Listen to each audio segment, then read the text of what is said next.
Hello friends, ఈరోజు నేను పనసకాయ ఎలా కట్ చేయాలో చూపిస్తాను. పనసకాయ కోసే ముందు చేతులకి చాకుకి కొబ్బరి నూనె అయినా వంట నూనె అయినా అప్లై చేసుకోవాలండి. ఎందుకంటే పనస పాలు కారుతూ బంకలాగా అవుతుందండి చేతులకి. అది సామాన్యంగా వదలదు, మనం కడిగినా కూడా అంత ఈజీగా పోదండి.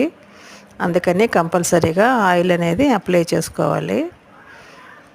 ఇకపోతే పైన తోలు తీయటం అనేది చాలా కష్టమైన పని అండి పనసకాయకి. అది తీసిన తర్వాత లోపల మనకి పనస తొనలు అనేవి ఉంటాయి. పనసపండు ఆరోగ్యానికి ఎంతో మేలు చేస్తుంది. పనసపండు ఎనీమియాని దూరం చేస్తుంది. పనసలో యాంటీ ఆక్సిడెంట్లు, విటమిన్ సి, ఈ పుష్కలంగా ఉంటాయండి. Okay friends, subscribe my channel, like ఇవ్వండి, షేర్ చేయండి. ఓకే అండి.